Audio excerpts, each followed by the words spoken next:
Hello, I am Horrorama, and I have found 4 allegedly true Dogman encounters on r/Dogman that I will be retelling. The first encounter has been submitted by the user VexBomb78. I've had several encounters with Dogmen over my whole life, but I've never felt threatened, only observed.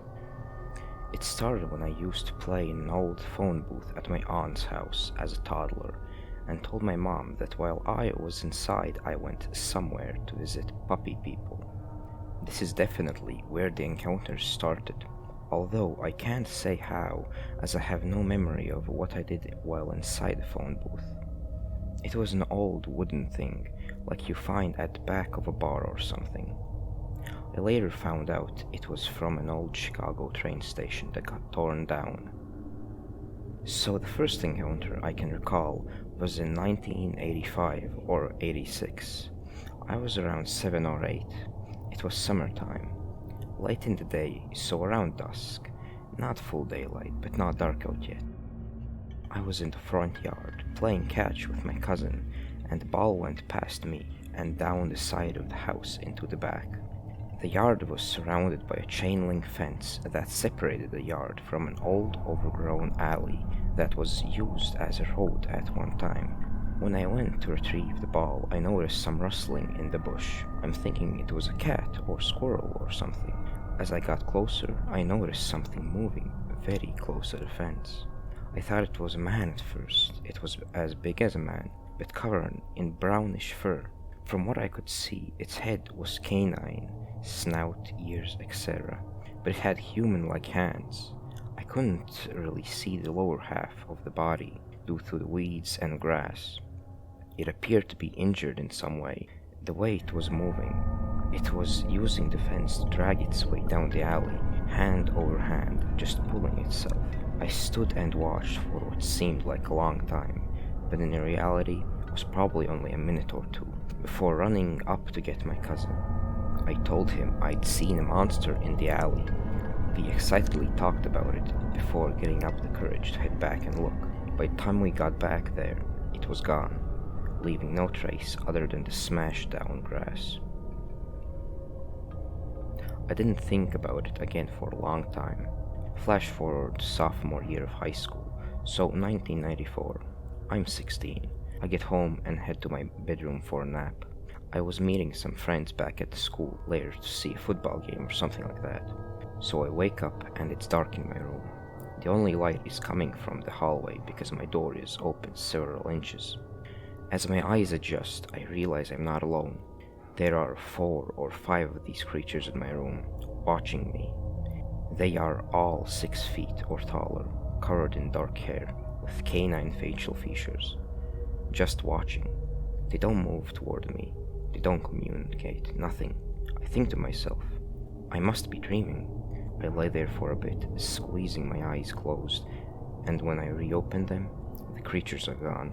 I convinced myself it was a dream and go about my night. Next time it happens is about 2005, so I'm 27. Sometimes after work, some friends would meet at a local restaurant for drinks and food. I didn't work that night, so my boyfriend and I headed up to meet them. Nothing out of the ordinary happened. On the way home, me and my boyfriend are chatting about the day and what we are going to do that weekend. I notice something ahead in the road, so I slow slightly. I'm thinking it may be a bag or some garbage or something, but as we get closer, I notice it looks more like an animal. At this point, we are both silent, and I'm almost at a complete stop. The creature stands up on its hind legs, and I now see that it is humanoid with canine features. It slowly turns its head toward us, and then just kind of drifts away. It didn't run, it was just no longer there. It's hard to explain. I made sure I asked my boyfriend to tell me exactly what he saw before I told him what I saw. I wanted to make sure that we had seen the same thing. He described to me exactly what I saw. That was the last major encounter I had. Back to the phone booth. I always felt that the phone booth was connected somehow, so I asked my mom to tell me what I had said after coming out. What was I doing? She said I would just go inside and play around like little kids do. It was safe, and they could keep an eye on me easily. I asked her to try and remember anything that might help me tie it together. After speaking to my aunt, she said they remembered. I would come out and tell them I had gone to visit the puppy people. While helping to tie things together, it really only served to raise more questions. Where did I go when I got in that phone booth? The second encounter has been submitted by user Black Cats Black Bats. I've always been into the paranormal, as most of us that visit this thread are. In January 2019, I noticed something lumbering down my driveway. The window I was looking out faces over and above the drive, if that's clear. For example, I can see the roof of a car, but not always the bottom of the tire. Regardless, I notice movement. I look out and see what I initially thought was a bear, nose to the ground, kind of snuffling its head side to side, casually walking down the drive on all fours. A little geographical clarity. I live in town. The front of my neighborhood faces a major highway, but the back is all state game lands. I've seen some wildlife, turkeys, a deer here and there, and every skunk in the country apparently lives on my street. I don't see many squirrels, groundhogs, or chipmunks, which is a bit odd. I'm not very far from the city of Scranton, about 7 miles from downtown, so I'm not exactly in the sticks. I watched this bear mosey down toward the street, its head lowered. I moved from the living room window to my bedroom window that has a full view of the street. Sure enough, here it comes. But something is wrong. I watched this not bear stand on 2 legs and casually walk out into the road. I see pointed ears and a long snout. It's got its head raised, smelling the air. This was no bear. I saw it in perfect silhouette under the yellow streetlight.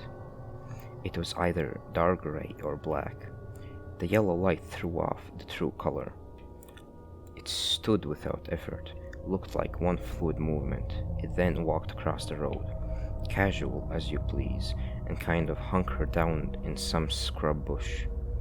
I'm not sure what kind of bush, but it's like forsythia, all tangled and thick. Then I realized it was looking right into my bedroom. It had blue eyes. I'm not sure if that was reflecting light or they were glowing. It looked right at me. I lost my legs at that moment and sat down under my window. Absolutely panicked. I was home alone with 5 cats and a dog who slept through the whole thing. I didn't know what to do. My window is a big picture window, and if it wanted me, it could have easily gotten me. I cautiously got on my knees to peek over the sill, and I lost it. Didn't see eyes or it anywhere. It seemed to be either moving away from the forest behind my house or decided to rest up in that scrub bush.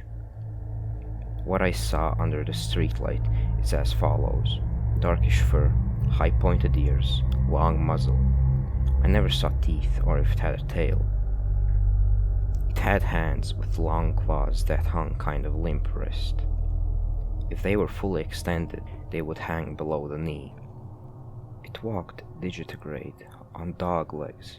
It looked heavily muscled, but had a tapered waist. It was about 7.5 feet tall, judging from where it stood in relation to the streetlight. It was non-aggressive. Even when I felt it looked right at me. I was terrified, but I didn't get a sense that it was pissed off, as some people report. I didn't take a picture because I simply didn't think to.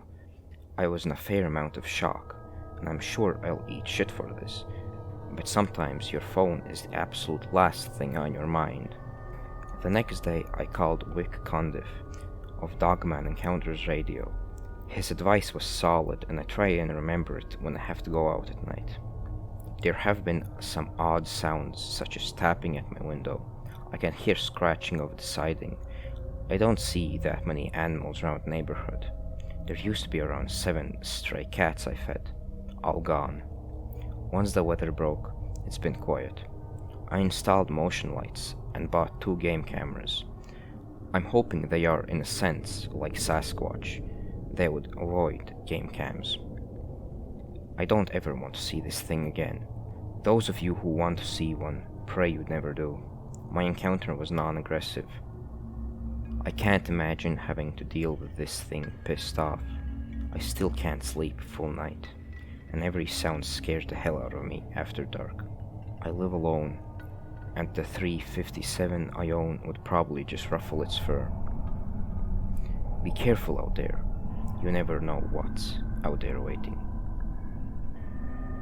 The third encounter has been submitted by user NotSp1976. A little background on me and that day. I work in real estate, more exactly, commercial real estate. So my work takes me all over the place, from urban industrial areas to very off-the-beaten path secluded areas. Farmlands, development lands, etc. On this day in particular, in October of 2012, my last assignment of the day was to go out and survey an old farmstead near Cayuga in Haldimand County, about 30 miles south of Hamilton, Ontario. The place had been vacant since the 90s, and I arrived in the late afternoon, I'd say around 5:30ish.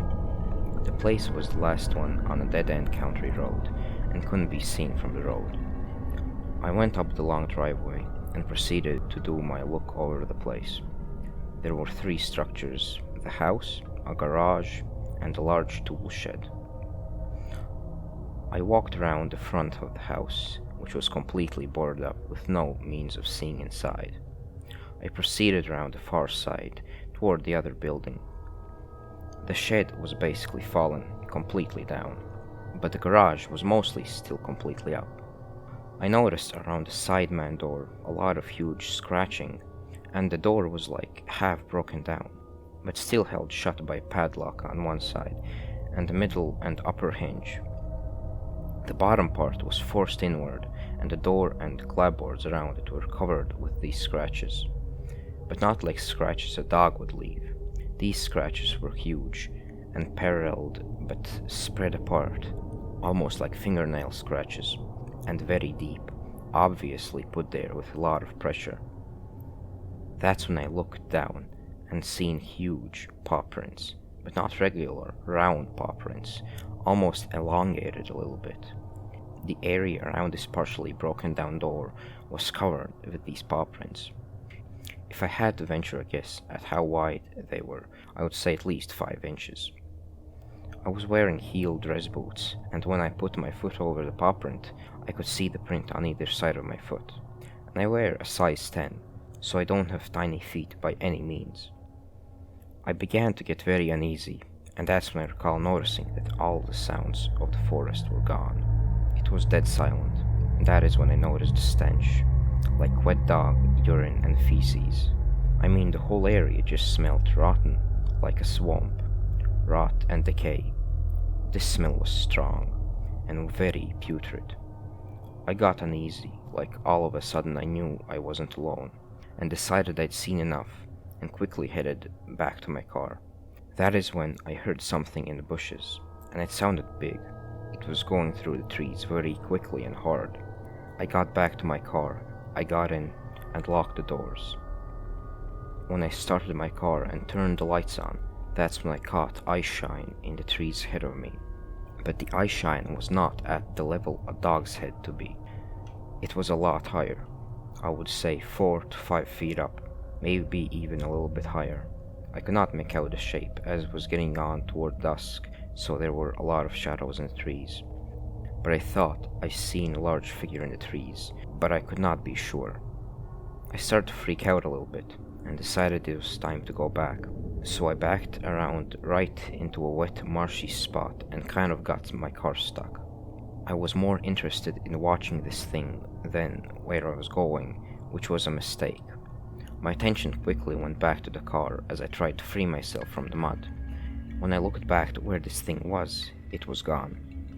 The spot where it was, I could see further into the trees, so there was definitely something there, but I could not see exactly a shape, more so just a shadowy figure. After several seconds of rocking my car back and forth, I managed to get out, and I left very quickly. I don't think I have ever been so scared in my life. Like I said, I did not clearly see what it was, but I just had the intense feeling of evil. Something bad was there.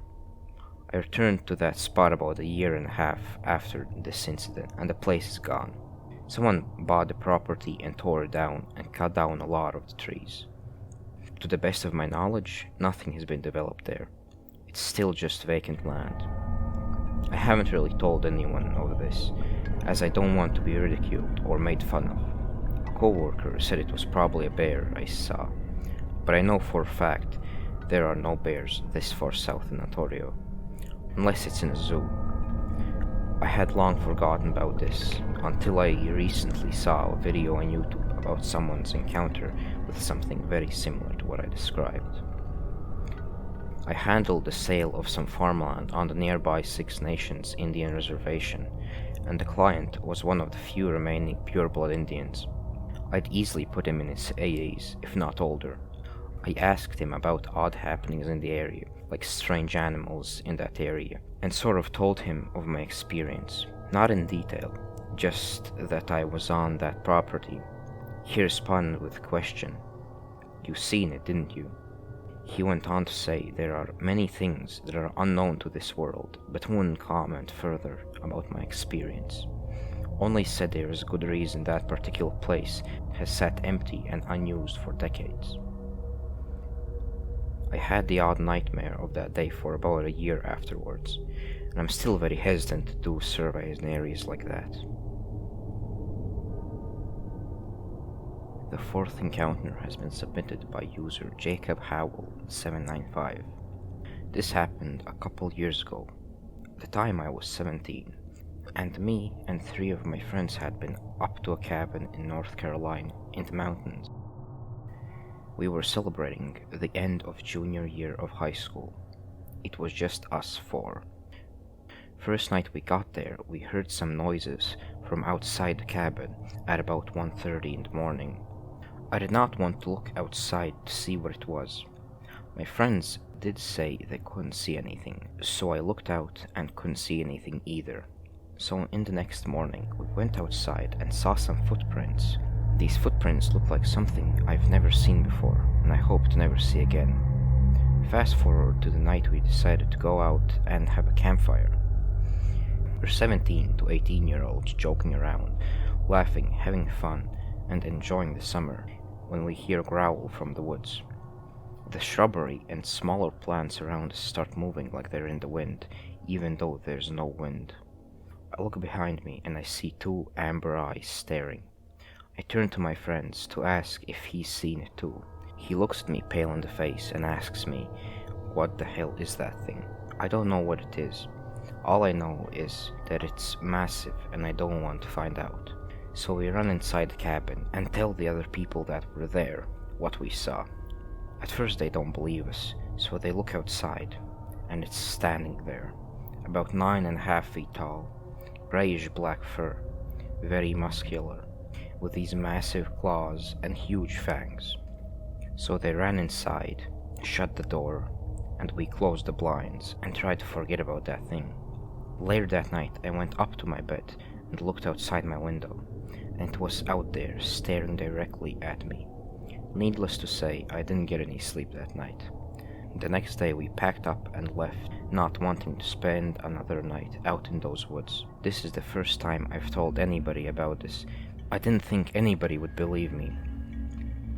To this day, the image of that creature staring into my eyes from the bedroom window still haunts me. Thank you for watching this video until the end.